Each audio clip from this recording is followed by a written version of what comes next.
Good evening সবাইকে। লিপসের ব্লগে তোমাদের সবাইকে স্বাগত। আমি লিপিকা। আজকে যে ব্লগটা নিয়ে এসেছি সেটা হচ্ছে ঠাকুর বাড়ির মুসুর ডাল আর চিংড়ির ভর্তা। তো চলো দেখে নিই পুরো রেসিপিটা কিভাবে বানিয়েছি। তো এখানে নিয়ে নিয়েছি আমি মুসুর ডাল 1 কাপ মতন, আর নিয়ে নিয়েছি চিংড়ি মাছ। কুচো চিংড়ি মাছ, খুব একটা ছোট নয়, সামান্য মাঝারি সাইজের চিংড়ি মাছ নিয়েছি। আর এখানে মুসুর ডালটা ধুয়ে আমি সিদ্ধ করতে বসিয়ে দিয়েছি। সিদ্ধর সময় অল্প একটু নুন দিয়ে দিয়েছি, আর একটু দিয়ে দিয়েছি কাঁচা সর্ষের তেল, তাতে কিন্তু ফ্লেভারটা বেশ ভালো আসে। আর তাতে দিয়ে দিলাম 2টো কাঁচা লঙ্কা আর কিছুটা পেঁয়াজ কুচি, হাফ পেঁয়াজ মতন কুচি দিয়ে দিয়েছি এর মধ্যে। ডালটা দেখো সিদ্ধ হচ্ছে। আর এখানে নিয়ে নিয়েছি 3-4 কোয়া রসুন আর কিছুটা পেঁয়াজ কুচি। এখানে আরেকটা পার্টে, ইন্ডাকশানের আরেকটা পার্টে আমি তাওয়াটা বসিয়ে দিয়েছি অলরেডি। তো এটার মধ্যে খানিকটা সর্ষের তেল দিয়ে দিলাম। আর এটা যেহেতু ভর্তা, সেহেতু এখানে সর্ষের তেল দিয়ে করতে হবে। আর 2টো দিয়ে দিয়েছি শুকনো লঙ্কা। আর এখানে দেখো চিংড়ি মাছটায় নুন হলুদ মাখিয়ে নিচ্ছি। তো চিংড়ি মাছটা নুন হলুদ মাখিয়ে কিছুক্ষণ রেখে দেবো। আর এপাশে আমি আলাদা করে কিন্তু অলরেডি শুকনো লঙ্কাটা ভাজতে বসিয়ে দিয়েছি। তার মধ্যে দিয়ে দিচ্ছি কিছুটা কাঁচা পেঁয়াজ আর রসুনের কোয়াগুলো।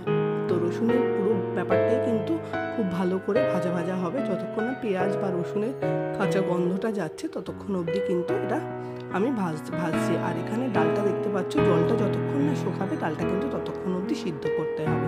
তো এখানে ভাজাটা মোটামুটি কমপ্লিট হয়ে গেছে। এবার আমি এটাকে সাইড করে রেখে দিচ্ছি। আর এখানে চিংড়ি মাছটা, যেটা আমি অনেকক্ষণ আগেই নুন হলুদ মাখিয়ে রেখেছিলাম, সেটা এবার অল্প আঁচে একটু ভেজে নেব।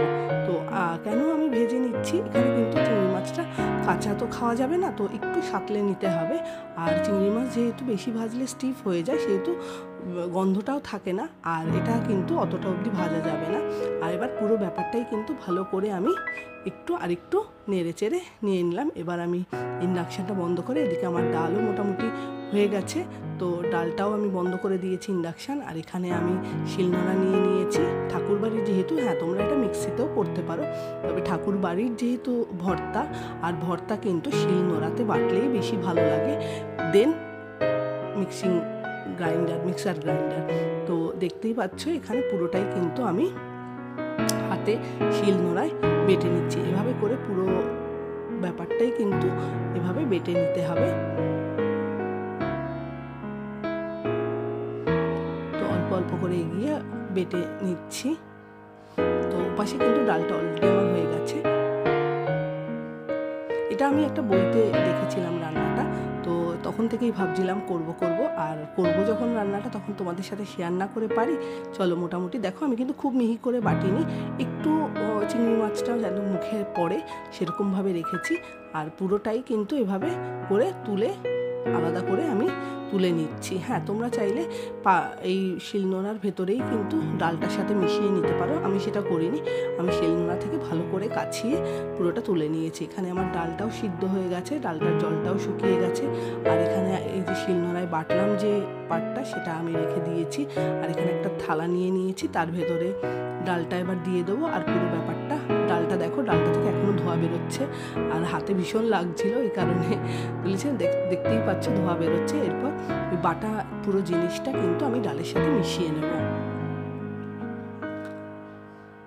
কিছুটা হাত দিয়ে মেশালাম, কিন্তু ডালটা প্রচণ্ড গরম বলে আমি এখানে হাতাটা দিয়ে মিশিয়ে নিচ্ছি। কিছুটা হাতাটা দিয়ে মিশিয়ে নেওয়ার পর, একটু ঠান্ডা হওয়ার পর আমি পুরো ব্যাপারটাই কিন্তু হাত দিয়ে মিশিয়ে নিয়েছি। আর এখান থেকে দিয়ে দিলাম একটু সর্ষের তেল। আর চলো এবার খেয়ে দেখি কেমন হয়েছে। আমার টেস্টারকে দিয়ে আগে কেমন হয়েছে ও বলুক, গরম ভাতে কেমন লাগছে, তারপরে নিশ্চয়ই ভালো লাগবে। ও ভালোই বলেছে। তো তোমরা একবার হলেও এই রান্নাটা কিন্তু বাড়িতে ট্রাই করতে পারো। আর কেমন লাগলো চলো আমিও খেয়ে নিই। পুরো ব্লগটা দেখার জন্য থ্যাংক ইউ।